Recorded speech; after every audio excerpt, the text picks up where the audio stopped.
नमस्कार, आप देख रहे हैं पक्ष विपक्ष। मैं हूं आपके साथ उन्नति भटनागर। बात करेंगे उत्तराखंड की, जहां भले ही अभी उत्तराखंड में विधानसभा चुनाव होने में काफी वक्त है, लेकिन कांग्रेस लगातार अपनी सियासी ताकत बढ़ाने में जुटी है। उत्तराखंड में कांग्रेस अंदरूनी गुटबाजी से जूझ रही है। ऐसे में आला नेतृत्व संगठन को मजबूत बनाने के लिए खास रणनीति पर काम कर रहा है। इसी रणनीति के तहत 1.5 साल बाद कांग्रेस प्रदेश प्रभारी कुमारी शैलजा बुधवार को देहरादून पहुंची, जहां पर उन्होंने कांग्रेस प्रदेश कार्यालय में वरिष्ठ नेताओं की बैठक ली। बैठक लेने के बाद कुमारी शैलजा ने बताया कि कांग्रेस ने संगठन सृजन कार्यक्रम की शुरुआत कर दी है। गुजरात में संगठन सृजन की अपार सफलता के बाद इसकी शुरुआत उत्तराखंड में भी की गई है। इसके तहत हर जिले में एक ऑब्जर्वर केंद्र से भेजेंगे, जो संगठन को और ज्यादा मजबूत करने में अपना योगदान देगा। साथ ही सभी कार्यकर्ताओं से बातचीत भी करेगा। वहीं भाजपा प्रदेश महामंत्री आदित्य कोठारी ने कुमारी शैलजा के आने पर तंज कसते हुए कहा कि कुमारी शैलजा उत्तराखंड आ जाएं और राहुल गांधी स्वयं उत्तराखंड आ जाएं। इससे उत्तराखंड की जनता पर कोई असर पड़ने वाला नहीं है। तो आज खास इसी पर चर्चा होगी कि आखिर इन दौरों से कितना असर कांग्रेस पार्टी पर पड़ता है, और जैसा बीजेपी कह रही है कि कोई जनता पर असर नहीं पड़ेगा, क्या ऐसा है?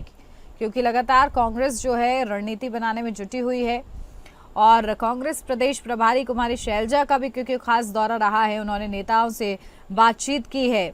ऐसे में इस बातचीत के दौरान आगे की रणनीति पर मंथन किया गया है यकीनन। और क्या उत्तराखंड में अपनी पकड़ को मजबूत करती हुई कांग्रेस पार्टी नजर आ रही है? इन बैठकों के जरिए संगठन को, पार्टी को मजबूत करने का प्रयास हो रहा है।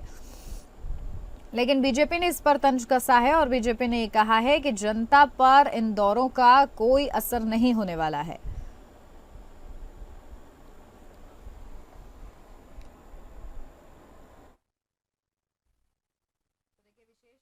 इसी पर कि आखिर जिस तरीके से प्रयास कांग्रेस पार्टी कर रही है, पार्टी और संगठन को मजबूत बना रही है, क्या असर उसका ग्राउंड जीरो पर देखने को मिलता है?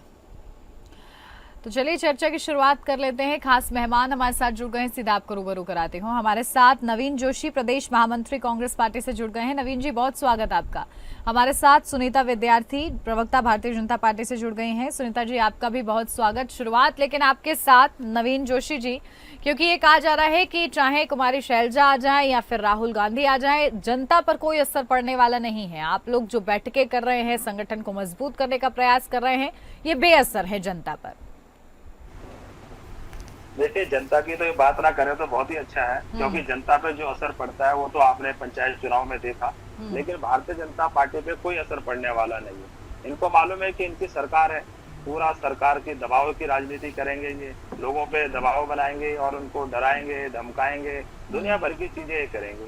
अगर इससे भी काम नहीं बना तो ये वोट चोरी करेंगे।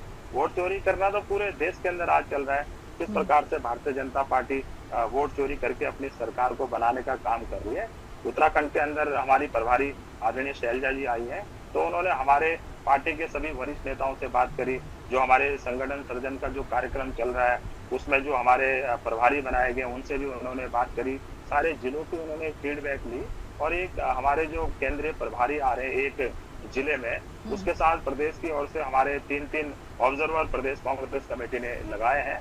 निश्चित तौर से जो काम करने वाले लोग होंगे वो चुनकर आएंगे, जिनका जनता से सीधा संवाद रहेगा, जनता की बातों को जो सुनते हैं और उनकी समस्याओं का समाधान भी करते हैं, ऐसे लोग चुनकर आएंगे। मैं समझता हूँ स्वच्छ राजनीति की शुरुआत यहाँ पे होने जा रही है संगठन सृजन के नाम पर, और जो काम करने वाले लोग हैं उनको आगे आने का भी अवसर मिलेगा।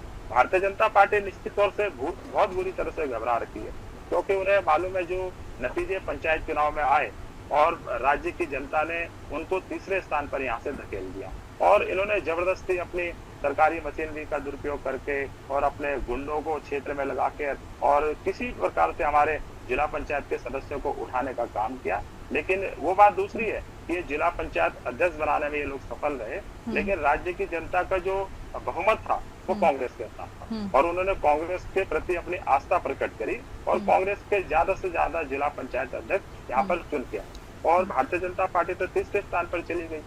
और आपने देखा नैनीताल के अंदर कितनी बड़ी घटना हुई, कोर्ट को संज्ञान लेना पड़ा, वहाँ के जिलाधिकारी और एसएसपी को भी फटकार लगानी पड़ी।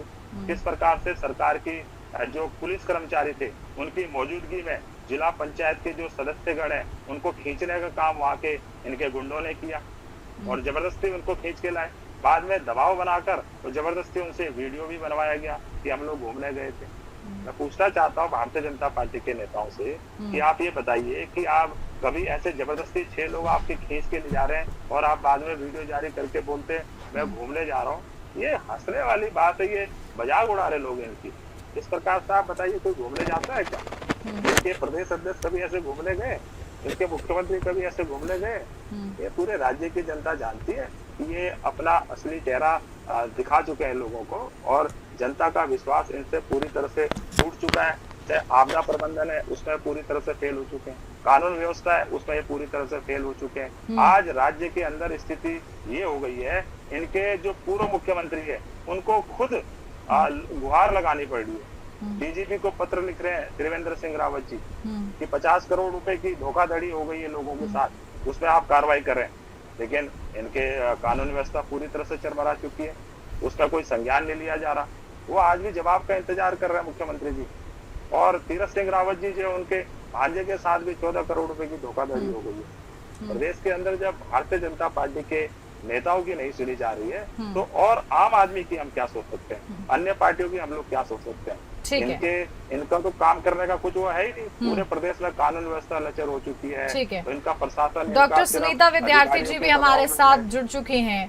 डॉक्टर सुनीता जी, क्योंकि आप लोग ये कह रहे हैं कि जो प्रभारी आई हैं कुमारी शैलजा, उनका कोई असर जनता पर नहीं होगा, लेकिन ये कहा जा रहा है नवीन जी की ओर से कि आप लोग जनता की बात ना करें तो बेहतर होगा, क्योंकि जनता त्रस्त हो गई है आप लोग के शासन में।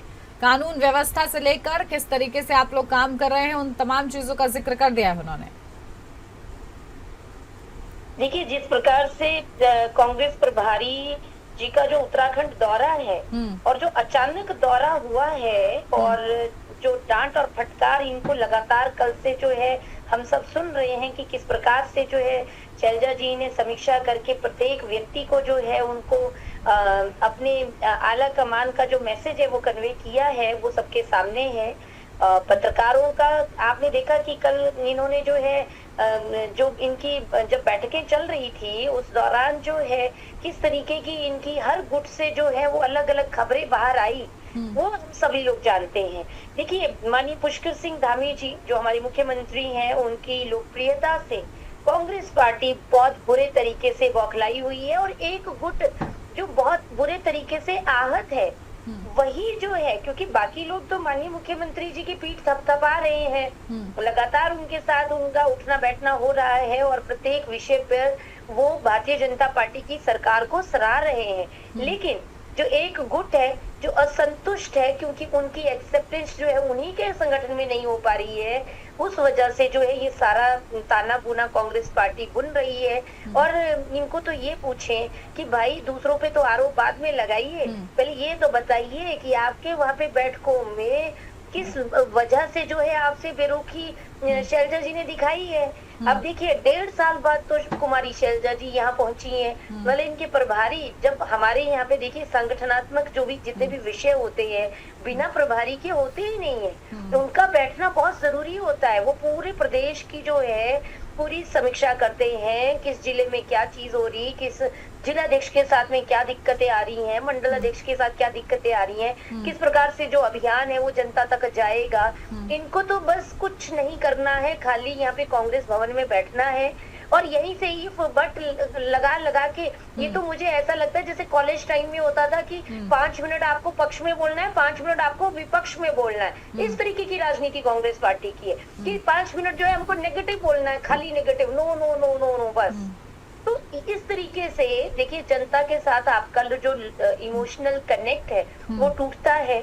हम सभी जानते हैं कि जनता के बीच में जाकर ही आपको जनता आप पे विश्वास करेगी, लेकिन जिस तरीके से आप देख रहे हैं कि आला कमान तक इन पे विश्वास नहीं कर रहा है, तो अभी जो है सिर्फ कुर्सी की होड़ है, कुर्सी के लिए जो है खींचतान लगातार लग रही है। आपने कल देखा कि शैलजा जी के अगल बगल ऐसे मतलब कांग्रेस पार्टी के दिग्गज खड़े थे, मतलब बहुत बौने वो दिखाई दे रहे थे। नहीं तो आगे पीछे उनका थोड़ा एक रहता है कि भाई व्यक्तित्व है, लेकिन ऐसा लग रहा था कल की जैसे भाई नहीं मैं ही हूँ, मुझे ही देखिए, मैं ही यहाँ पे एडजस्ट करता हूँ, इस तरीके का भाव इनका सामने आया। तो ये आप समझ सकते हैं कि सिर्फ इनका स्वार्थ जो है कुर्सी तक है, जनता से कोई लेना देना नहीं। त्रिस्तरीय पंचायत चुनाव में जो है सभी ने इनका हाल देखा किस प्रकार से। आपने ऊपर विधानसभा सत्र में इनका जो है वो रवैया देखा कि करोड़ों रुपए वहाँ पे खर्च हो रहे हैं, उसके बावजूद जो है ये वहाँ पे अपना बोरिया बिस्तर लेके वहाँ पे आराम फरमाने जा रहे हैं। तो ये जनता समझ रही है, जनता जान रही है कि हमारी गाड़ी कमाई का एक एक रुपया जो है आप वहाँ पे लगा रहे हैं और वहाँ जाके आपकी मुद्रगश्ती चल रही है। तो ये चीजें नहीं होनी चाहिए। ये ठीक है, लोकतांत्रिक व्यवस्था। कुमारी शैलजा 1.5 साल बाद क्यों पधारी नवीन जी, इसका कोई वजह? देखिए, सुनीता जी ने अभी बहुत सारी बातें बोली, विधानसभा के अंदर क्या हुआ पूरी राज्य की जनता जानती है। कांग्रेस मांग कर रही थी कि 310 के तहत कानून व्यवस्था पे चर्चा करें, ये चर्चा नहीं कराना चाहते थे। कांग्रेस चाह रही थी कि आपदा में ये लोग चर्चा करें, कितना वहाँ पे नुकसान हुआ, कितने लोग बेघर हुए, उसके बारे में कुछ स्थिति स्पष्ट कर रही थी, वो नहीं करना चाह रहे। और गुटबाजी की बात है, भारतीय जनता पार्टी के अंदर आप देखिए, इनके नेता प्रदेश के अंदर आपदा आ रखी है, इनके नेता दिल्ली में बैठे हैं। क्यों? क्योंकि मंत्रिमंडल का विस्तार होना है, मुख्यमंत्री से लेकर इनके सारे मंत्री वहाँ पे दिल्ली के अंदर बैठे हुए हैं, अपने अपने लोगों को मंत्री ये बनाना चाहते हैं। मैं पूछना चाहता हूँ, जब 4 साल आपने पूरा बिना मंत्रियों के, इतने अहम विभाग प्रदेश के अंदर है जिनका काम पूरे 4 साल के अंदर रुका हुआ है, अब 1 साल के अंदर ऐसी क्या आफत आ रही है कि आप मंत्री लोगों को बनाना चाह रहे हैं? कांग्रेस तो पहले दिन से कह रही थी कि ये संविधान अधिकार है जो लोगों का संवैधानिक अधिकार, आप उसको नष्ट न करिए, मंत्री बनाइए, कामकाज रुका हुआ है। पूरे प्रदेश के अंदर सैकड़ों फाइलें आज भी लंबित पड़ी हैं जो कि मंत्री जी की राह देख रही है कि मंत्री जी आए और हम उसका समाधान करें। अरे ये भारतीय जनता पार्टी वाले हमें ज्ञान दे रहे, ये हमको ज्ञान ना दे। प्रदेश के अंदर क्या हो रहा पूरे राज्य की जनता जानती है। हम चाहते थे आपदा पे बात हो, हम चाहते थे कानून व्यवस्था पे बात हो, हम चाहते थे पलायन पे बात हो, हम चाह रहे थे प्रदेश की जो कानून व्यवस्था उस पर बात हो, जो शिक्षा चिकित्सा सब बातों में बात होनी चाहिए थी, लेकिन ये बात करने को राजी नहीं रहे। ठीक है, लेकिन कुमारी शैलजा 1.5 साल बाद क्यों आई नवीन जी? अरे आजकल सोशल मीडिया का जमाना आपको मालूम है ना, पूरे हमारी जो प्रभारी है शैलजा जी रोज हमारे प्रदेश के नेताओं से संपर्क में है, लगातार संपर्क में है। उसी का नतीजा रहा कि प्रदेश के अंदर पंचायत चुनाव में हम पहले नंबर पर रहे। भारतीय जनता पार्टी को तो राज्य की जनता ने आईना दिखाने का काम किया। जहाँ आदित्य कोठारी प्रदेश महामंत्री भाजपा ने क्या कुछ कहा है, जरा वो सुनवा देते हैं आपको। कि भारतीय जनता पार्टी एक मजबूत विचारधारा वाली पार्टी है और इस पार्टी का सबसे बड़ा आधार है संगठन, और संगठन की बलबूते पर आज भारतीय जनता पार्टी पूरे विश्व की सबसे बड़ी राजनीतिक पार्टी बनी। तो हम तो बूथ लेवल से लेकर के राष्ट्रीय लेवल तक लोकतांत्रिक तरीके से, प्रजातांत्रिक तरीके से संगठन में चुनाव करके अपने संगठन को बढ़ाने का काम कर रहे हैं। कांग्रेस भी देखा देखी सुन करके वो भी अपने आप कर रहे हैं प्रयास, लेकिन कांग्रेस के संगठन के स्तर को, कांग्रेस में संगठन में पदाधिकारी नियुक्ति लेकर के पूरे हिंदुस्तान में, पूरे जग जाहिर है, पूरी जनता उनकी जानती है। कांग्रेस को पूरी जनता जानती है। कुमारी शैलजा जी, जिस तरीके से उनका दौरा हुआ उसके बाद से ही लगातार घमासान मचा हुआ है और इस बीच खास मेहमान भी हमारे साथ बने हुए हैं। डॉक्टर सुनीता विद्यार्थी जी, आपके पास आ रही हूँ। आप क्या विपक्ष के सवालों से भाग रहे हैं? क्योंकि यही सवाल विपक्ष उठा रहा है कि विपक्ष चर्चा चाहता था विधानसभा में, लेकिन आप लोगों ने उन मुद्दों पर चर्चा की ही नहीं जो जरूरी है। देखिए, ऐसा है, कांग्रेस पार्टी की ये नियति हो गई है। आप अगर इनके संसद में देखेंगे तो भी वहाँ पे यही इनका राग है कि भाई रागा जी को बोलने नहीं दिया।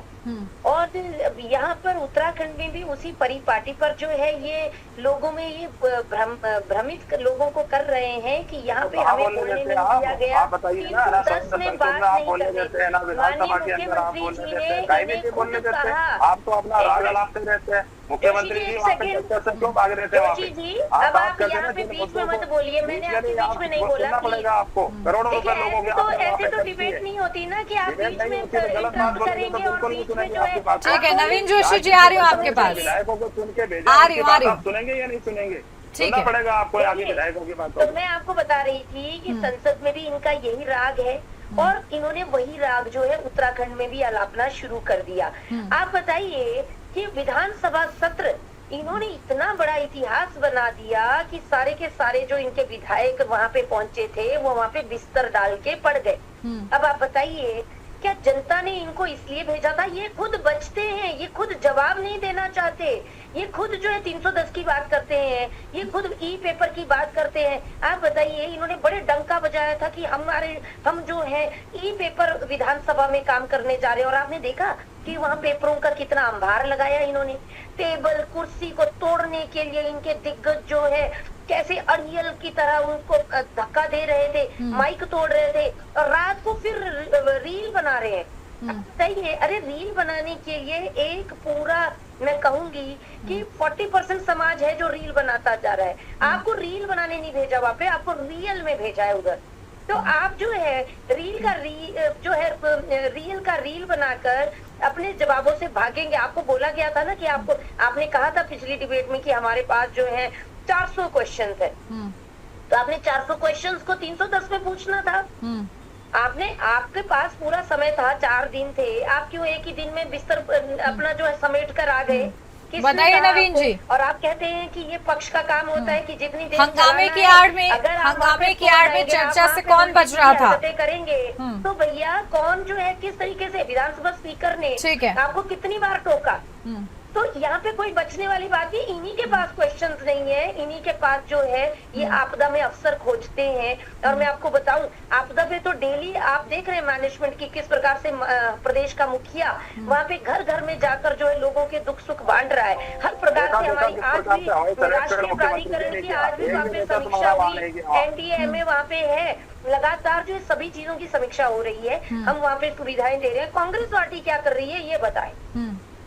क्या कांग्रेस पार्टी का ये अधिकार नहीं है कि वो भी जाके वहाँ लोगों के सुख दुख बांटे? क्या उनको इन चीज से कोई फर्क नहीं पड़ता? क्या उनको सिर्फ यहाँ पे बोल के आरोप लगाने हैं? आप ये देखिए, जब पिछली बार केदारनाथ आपदा हुई थी तब भी इनके विधायक जो है अपने होटल देखने गए थे वहाँ पर, अपने होटल्स अपनी संपत्ति को देखने गए थे कि वो है बची हुई की चली गई। इन्होंने वहाँ पे जो हमारी श्रद्धालुओं की जो लाशें बिखरी पड़ी थी उनकी तरफ इन्होंने आंख उठाकर नहीं देखा। उसके बाद नींद बहुत इस पर राजनीति नहीं। नवीन जी बिल्कुल आप ही के पास आ रही हूँ, क्योंकि नवीन जी देखिए बार बार प्रश्न इसको लेकर हो रहा है कि आखिर कांग्रेस पार्टी कहाँ विलुप्त हो रही है। ये आप लोग पर आरोप भी लग रहा है कि कांग्रेस पार्टी इतने समय तक विलुप्त रही और अब कहीं ना कहीं चुनाव आता देख और अभी से ही चुनाव की तैयारियों के लिए इस तरीके से रणनीति पर मंथन हो रहा है। ऐसे में क्या दिशा आपको कुमारी शैलजा ने दिखाई है, ये मेरा मूल प्रश्न है। उसके बाद आप काउंटर कमेंट भी कर सकते हैं। आपका जो प्रश्न है वही हास्यास्पद है। कांग्रेस तो हर जगह नजर आ रही है, आपको सरकार से पूछना चाहिए। ऐसा भाजपा को लगता है, ऐसा भाजपा को लगता है कि आप लोग विलुप्त हो गए हैं। अभी बयान भी सुनाया है मैंने, मेरे शब्द नहीं है। डॉक्टर सुनीता विद्यार्थी जी एक मिनट, अब मेरा सवाल उनसे, अब आ रही हूँ आपके विधायक आपके मंत्री पूरे दिल्ली के अंदर बैठे हैं, आपदा आई प्रदेश के अंदर, आपका एक भी मंत्री वहाँ पे में नहीं गया। आप मुख्यमंत्री जी को आपदा प्रबंधन से इतना टाइम लगा हुआ है, एक किसी दूसरे मंत्री को उन्होंने मंत्री नहीं बना, एक भी आदमी नहीं गया आपका। हमारे सर्वेक्षण करके गए 5,000 रुपए से लोगों को वहाँ देख रहे, वहाँ पे नुकसान हुआ, कितने लोगों की जान गई, आप किसी में बात ही नहीं करना चाहते। आप किसी कानून व्यवस्था पूरी तरह से चरमरा गई है। ठीक है, साथ में नहीं डॉक्टर सुनीता विद्यार्थी जी एक एक करके बोलेंगे। नवीन जी को बोलने दीजिए पहले जी। इनकी सरकार में इनको शांत करवाइए, इनको बोलने को कुछ नहीं है, इनके पास में कुछ करते नहीं है लोग, सिर्फ बोलते हैं। तभी आप बोल रहे हो कि वहाँ पहुंचे हुए। अरे कल परसों में विधायक जी अगर दिल्ली गए भी है, आपके तो रोज दिल्ली पड़े रहते हैं लोग, वो बैठे हुए पार्टी में। मैडम आपको बताऊं कुछ नहीं है। ठीक है, देखिए आपदा ऐसा मुद्दा है जिसपे राजनीतिक रोटियां ना सेकी जाए तो बेहतर होगा। ठीक है, किसी की कोई नहीं सुन रहा, आपके मुख्य जो पूर्व मुख्यमंत्री उनकी भी नहीं सुन रहा है। कानून व्यवस्था ऐसी होगी, लोग अपनी जान दे रहे हैं। उसमें कौन है? हिमांशु चमोली, उसको क्यों बचाने का प्रयास किया जा रहा है? क्यों नहीं उसको मुख्यमंत्री बोले? कोई नहीं बचा रहा है, आपकी पार्टी में होता था। पुलिस की ओर से डबल FIR गिरफ्तार हुआ है, आपकी तरह नहीं। आपने किसकी गिरफ्तारी दिलवाई थी आज तक बताइए? आप बताइए ना कौन है, क्या संबंध है भारतीय जनता पार्टी से? इतना बड़ा उसने, ठीक है चलिए, ये आपसी विवाद तो जारी रहेगा। सुनीता विद्यार्थी जी, ये सब अपनी जगह ठीक है, ये सब अपनी जगह ठीक है, लेकिन जो मूल काम है जिनको लेकर प्रश्न उठाया जा रहा है, कानून व्यवस्था पर आप क्या कहेंगी सुनीता विद्यार्थी जी? जी, चंदा लो और धंधा लो। कानून व्यवस्था बेलगाम हो चुकी है और ये चंदा लीजिए अब एक और मुद्दा बोले आए हैं। जनता को बताइए कि मोदी सरकार को गिराना है, जॉर्ज कौन लगता है भाई? वो मामा कहाँ से आ गया बीच में? वो जॉर्ज मामा क्यों बना दिया रागा ने अपना? क्यों ले रहा है बाहर से चंदा? चाइना के चंदे का कर्जा चुका रहे हो। रावत जी ने जो आरोप लगाए उसके बारे में बताइए ना। जिस तरीके से वो करवा रहा है, भारत की जड़ें उखाड़ने के लिए कांग्रेस पार्टी काम कर रही है। जो देश विरोधी गतिविधियां है उसमें कांग्रेस पार्टी शामिल है, और उसके बाद ये कह रहे हैं कि भैया हमें बोलने का मौका नहीं दे रहे। आपको बोलने का मौका तो जनता देगी, जनता आपको सबक सिखाएगी। ठीक है, चलिए ठीक है। नवीन जी, अब क्या रणनीति कांग्रेस पार्टी की रहेगी आने वाले समय में? ठीक है, आप डॉक्टर सुनीता विद्यार्थी जी, आ रही हूँ आपके पास सीधा आ रही हूँ मैं। नवीन जी, अब मुझे बताइए आने वाले समय में कांग्रेस पार्टी की क्या रणनीति रहेगी, क्योंकि आप बड़े मुद्दे बता रहे हैं जो कि कुछ उसमें से वाजिब भी हैं और उनका सवाल लेना चाहिए, तो क्या रणनीति आप लोग की आने वाले समय में दिखेगी? निश्चित तौर से कांग्रेस जनता की समस्याओं के लिए लड़ती रहेगी, चाहे सदन के अंदर हो चाहे सदन के बाहर हो। हमारा संगठन सर्जन का कार्यक्रम चल रहा है, हम पूरे प्रदेश के अंदर जाएंगे। जो हमारे जिला अध्यक्ष है, वहाँ जो हमारे पार्टी के पदाधिकारी है, उनसे हम वार्ता करेंगे और जो लोगों की समस्या उनको हम उठाएंगे। हमारा प्रयास होगा उन समस्याओं का समाधान हो और प्रदेश के अंदर जो कानून व्यवस्था पूरी तरह से खत्म हो चुकी है, ध्वस्त हो चुकी है, गुंडा राज प्रदेश में चल रहा है, यहाँ पे पलायन हो रहा है, बेरोजगारी इतनी बढ़ गई है, महंगाई इतनी बढ़ गई है, सरकार का कोई भी कंट्रोल नहीं है। अगर कोई बेरोजगार युवक अपनी समस्याओं को लेकर या रोजगार के लिए मुख्यमंत्री जी के यहाँ कहीं धरना प्रदर्शन करता है तो उनके ऊपर मुकदमे लगाए दे जाते हैं, उनको जेल भेजने का काम यहाँ की सरकार कर रही है। हमारा प्रयास होगा कि प्रदेश के अंदर पारदर्शिता सरकार आए और लोगों की समस्याओं को सुना जाए, और ये जो जुमलेबाजों की सरकार है, जो वोट चोरों की सरकार है, जो खनन माफियाओं की सरकार है, जो भ्रष्टाचारियों की सरकार है, उसको राज्य की जनता को उससे मुक्ति। डॉक्टर सुनीता विद्यार्थी जी, अब आप विपक्ष को ये नहीं कह सकते हैं कि विपक्ष मुद्दा विहीन है, क्योंकि विपक्ष अपने मुद्दे गिनवा रहा है। देखिए, ऐसे झूठे मुद्दों की माला ये अच्छे से पहने, आपको झूठे लगेंगे, लोग अपने जान दे रहे बेरोजगारी के लिए, आपको झूठा लगेगा। यहाँ पे महंगाई इतनी बढ़ गई, आपको झूठा लगेगा, और यहाँ पे पलायन इतना हो गया, आपको झूठा लगेगा। बोलेंगे ताकि जनता को जो इनकी बेवकूफियां सामने ना आए। जनता के बारे में आप बात कर रहे हैं, ताकि मैं अपनी बात रख पाऊँ। देखिए, गलत बात बोलेंगे ना, आपको मुद्दा ही नहीं लगाया। अब ये बोलने इसलिए नहीं देंगे क्योंकि ठीक है नवीन जी, कंक्लूड करने दीजिए उन्हें। सुना नहीं लोगों को वहाँ विधायक, ठीक है, कोई ऐसे लोग नहीं है, पूरे राज्य की जनता ने चुन के उनको भेजा वहाँ पे, उनकी बात को सुनना नहीं चाहते, भाग गए आप मखमली चादर बिछी हुई थी, क्योंकि इनके भाई कंकर चुभ जाते हैं जनता के लिए सड़कों पे इन्होंने। लेकिन मुद्दे झूठे हैं या सच्चे डॉक्टर सुनीता विद्यार्थी जी, इसका फैसला जनता करेगी। आपको सिर्फ उन मुद्दों पर जवाब देना है, मुद्दे सच्चे हैं या झूठे ये जनता फैसला करेगी। तो आपको भी मेरी बात सुनाई देगी। देखिए, जनता के लिए जाग कर इन्होंने कभी जो है जनता के लिए रातें में बैठ के ऐसे बिस्तर नहीं लगाए आज तक का इतिहास। दूसरी बात कि इनकी पार्टी में देखो सब तो सोए हुए हैं, इनकी पार्टी में देखिए जो हमारी पार्टी से निष्कासित नेता है उनको एक प्लेटफॉर्म लड़ने के लिए मिला है, वो अपनी खींच निकालने के लिए इनके प्लेटफॉर्म का इस्तेमाल कर रहे हैं। अब वो सदुपयोग कर रहे हैं। किसकी कितनी राजनीतिक पकड़ चुनाव से पहले बेहतर हो पाती है ये देखना होगा, और उन मुद्दों पर आप लोग किस तरीके से ध्यान देते हैं जो जनता के सरोकार से जुड़े हुए हैं ये भी देखना होगा। बहुत शुक्रिया आप दोनों का ही हमारे साथ इस चर्चा में जुड़ने के लिए, और इसी के साथ पक्ष विपक्ष में मेरे साथ बस इतना ही। नमस्कार।